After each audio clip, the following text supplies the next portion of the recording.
Ya. Baik, kita melihat teman-teman kalau pendidikan anak, kudwa kita, suri teladan kita yang terbaik adalah utusan Allah Subhanahu wa taala, Rasulullah sallallahu alaihi wasallam. Rasulullah SAW adalah sebaik-baik pendidik dan kita lihat bagaimana beliau mendidik anak. Dinukil dalam sebuah riwayat dari Ummul Mukminin Aisyah radhiyallahu anha, beliau berkata, ada sekelompok orang datang kepada Rasulullah sallallahu alaihi wasallam lalu mereka bertanya, apakah Anda mencium anak-anak Anda? Beliau menjawab, iya. Maka mereka berkata, demi Allah, kami tidak pernah mencium anak-anak kami. Maka Rasulullah SAW bersabda, apakah aku mampu menghalangi bila Allah telah mencabut perasaan sayang dari hati kalian? Hadits ini diriwayatkan oleh Bukhari dan Muslim.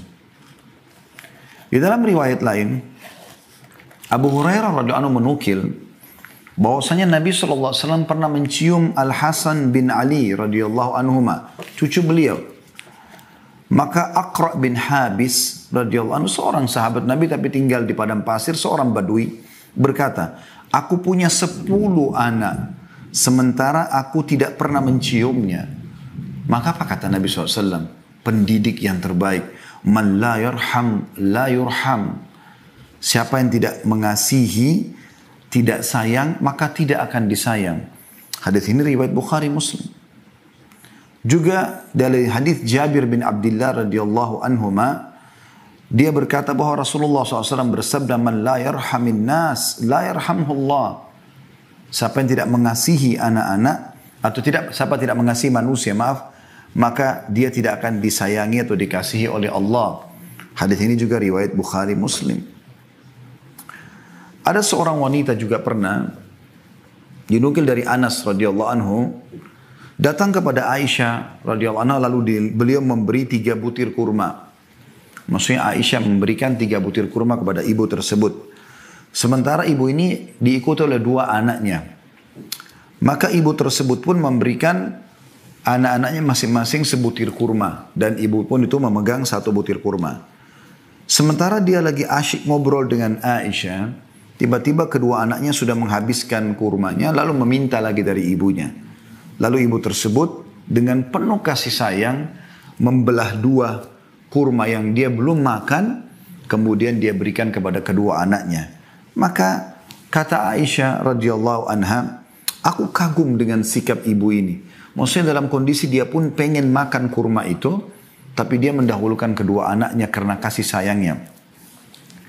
Kemudian dia menanyakan kepada Nabi SAW. Lalu Nabi SAW mengatakan, وَمَا يُعْجِبُكَ مِنْ ذَلِكَ لَقَدْ رَحِمَهَا اللَّهُ بِرَحْمَتِهَا صَبِيِّهَا. Kenapa engkau heran, hai Aisyah? وَمَا يُعْجِبُكِ مِنْ ذَلِكَ. Apa yang membuatmu heran dengan itu, hai Aisyah? Sesungguhnya Allah telah merahmatinya karena kasih sayangnya kepada kedua anaknya. Dalam riwayat lain, Allah telah memasukkan dia ke dalam surga karena perbuatan itu kepada anaknya. Hadis ini riwayat Bukhari.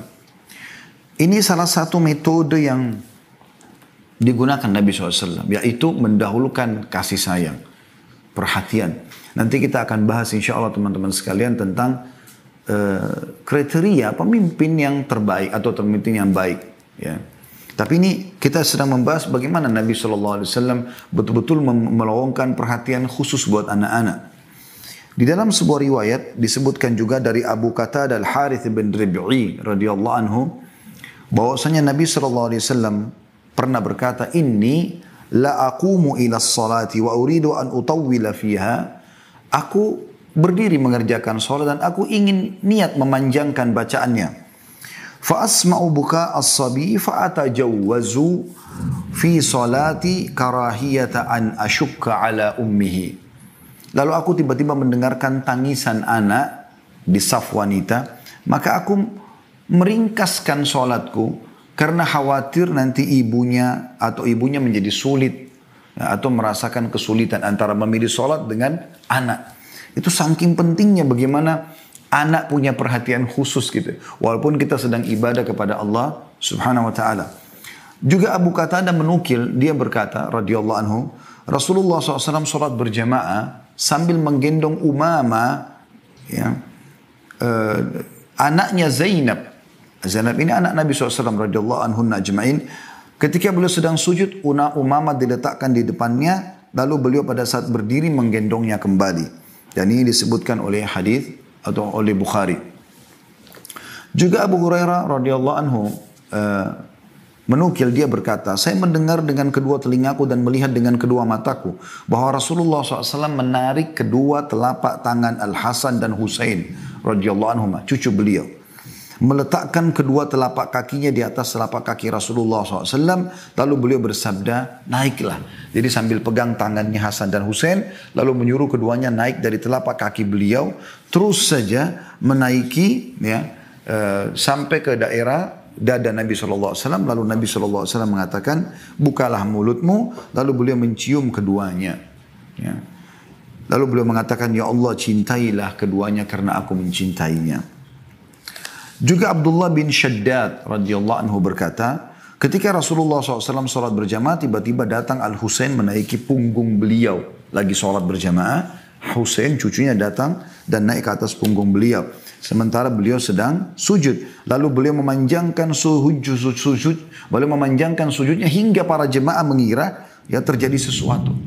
Maka Nabi SAW mengatakan, ya, maksudnya orang mengira Nabi SAW sudah meninggal atau apa, kok lama sekali sujudnya. Setelah salam, orang melihat ternyata di punggung beliau ada Husain, cucunya, masih kecil. Lalu apa kata Nabi SAW? Inna bni irtahalani faqarihtu an u'ajjilahu hatta yaqdiya hajatah. Sesungguhnya cucuku ini menaiki punggungku, maka aku tidak ingin memburu-burunya hingga dia menunaikan hajatnya. Hadis ini diriwayatkan oleh An-Nasai, Ahmad dan seterusnya. Atau banyak riwayat perawi-perawi yang lain. Anas bin Malik juga radhiyallahu anhu menukil bahwasanya Rasulullah SAW mengunjungi orang-orang Ansar dan beliau memberi salam kepada anak-anak kecil, mengusap-ngusap kepala mereka. Sangat luar biasa penyayangnya dengan anak-anak, sehingga apapun nanti yang disampaikan diterima karena anak-anak merasa ada kasih sayang itu. Juga Abdullah bin Ja'far, tentu ini tadi diriwayatkan oleh An-Nasai dengan sanad sahih. Abdullah bin Ja'far juga radhiyallahu anhu berkata, Rasulullah SAW mengusap radhiyallahu anhu, ya, dia adalah ayah sahabat. Ja'far ini kakaknya Ali bin Abi Thalib, lebih tua 10 tahun radhiyallahu anhum ajma'in. Kata Abdullah anaknya Ja'far, Rasulullah SAW mengusap kepalaku dengan tangannya. Kira-kira beliau mengusap 3 kali dan setiap mengusap beliau selalu berdoa, ya Allah berilah ganti kepada Ja'far dengan kebaikan pada anaknya. Dan hadis ini diriwayatkan oleh Ahmad dan Hakim dalam kitab Mustadrak dan dikatakan sahih. Dan kita tutup di bahasan ini teman-teman, di poin ini maksud saya yang sedang kita bahas tentang bagaimana Rasulullah SAW sebagai pendidik adalah riwayat Ibnu Asakir meriwayatkan dari Abdullah bin Ja'far juga radhiyallahu anhu, dia berkata, bila Rasulullah SAW datang dari pepergian, dari jihad, dari umrah, haji, beliau pada saat pulang, ya, beliau disambut oleh anak-anak kecil dari keluarganya. Selalu datang anak-anak di pintu-pintu gerbang Madinah. Pernah suatu ketika beliau datang dari bepergian dan aku adalah orang pertama yang menyambutnya, maka beliau memboncengku di depan beliau, maksudnya menggendong, ya, atau meletakkan di depan tunggangan beliau. Lalu salah satu dari kedua anak Fatimah Hasan Husain datang, lalu Rasulullah SAW memboncengnya di belakang beliau hingga kami masuk Madinah bertiga dalam atau naik satu tunggangan. Hadis ini atau riwayat ini diriwayatkan Imam Muslim. Juga disebutkan mirip dengan riwayat ini bahwasanya Nabi SAW kalau datang dikerumuni oleh anak-anak kecil Madinah. Mereka datang, ya, kemudian mereka mengurumuni Nabi SAW. Lalu Nabi SAW menggendong dengan tangan kanan, ada yang dengan tangan kiri, ada yang bergelantungan di kaki Nabi SAW dan di punggung beliau SAW. Ya, saking disukainya sama anak-anak kecil. Kemudian beliau kalau sudah tidak mampu lagi mengangkat, masih ada anak-anak datang, beliau mengatakan kepada para sahabat, gendonglah mereka. Padahal beliau dalam keadaan kondisi letih datang dari safar. Bagaimana, ya, suri teladan kita Nabi SAW memulai mendidik anak dengan kasih sayang.